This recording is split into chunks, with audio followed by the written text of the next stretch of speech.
Hello friends and welcome back to my channel. My name is Karina and today I'm back with another book video. So for today I have my April wrap-up video for you, and this month I've read a total of 6 books, and this is a bit less than I normally read, but it's because I've read 2 books that really destroyed my heart. And without further ado, let's start into the video. So I started the month with a really sad book, and it's The Light We Lost by Jill Santopolo. I hope I pronounced her name right. It's about 2 college students who meet each other on 9/11, and then they always meet again in their lifetime. And I think the writing was so stunning. I won't tell you what the plot is because I think then I will destroy it. And yeah, it's 13 years of them meeting each other and getting torn apart again, but it's like an endless love. And it was written like you would be the love interest, like it wasn't he is this and this, but it is you are this and this. And I think this was really stunning. I've never read anything like this before, and I really enjoyed this book. It was really, really sad at the ending. I was sobbing so hard, and we had people over at our apartment, and it was a bit, it was painful and funny for the other people, but this book really got me screaming and throwing it around the whole living room area, and it was stunning. But please check the trigger warnings because, as I said, it's extremely sad. Next up, I've read a really critical book, and I didn't give it a rating because it was hard to rate this book. It's about My Dark Vanessa. If you don't know it, it's about a college student who falls in love with a teacher, and then a few years later, like a lot of years later, when she's grown up, she still meets him and she thinks it's one true love, and then he gets arrested for sexual assault on students, and she needs to think about, sorry, that's my cat. She needs to think about, is he like in love with me, or is it a thing that he does because he just wants to have sex with little girls? Yeah, as I said, it's hard, and I think the writing was insane and stunning, and I really liked I really liked the back in time parts, but it was really hard and sometimes even disgusting. It was really detailed, so please check trigger warnings before you read this. As I said, I didn't give it a rating because it's hard. It's a good book, but it's a really it's a crazy theme, and I don't know how to rate something like this as a good book because the thing that happened isn't good. And maybe this doesn't make sense, but I have personal trauma because of sexual assault, and it's really hard. It was hard to get this book, and I needed a break from reading after this. But overall, it was a good book. It helped me a bit with my trauma. That's why I've read it, in the hope that it will help me.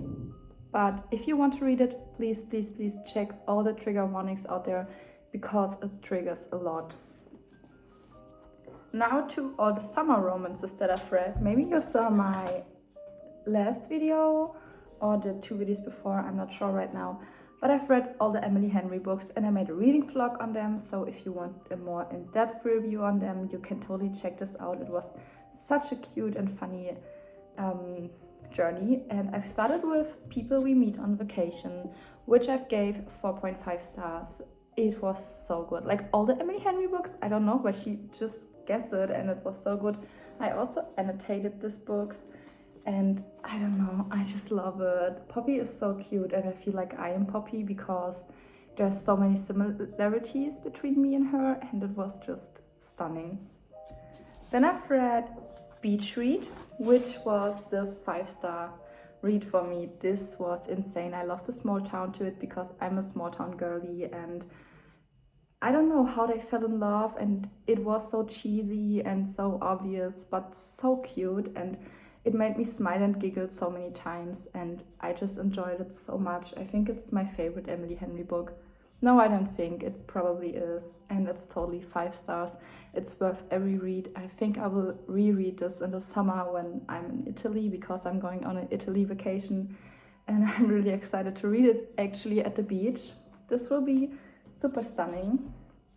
Then, of course, last but not least, we have Book Lovers. I haven't read Happy Places because it's a bigger version than these, and I don't know, I don't want to buy it.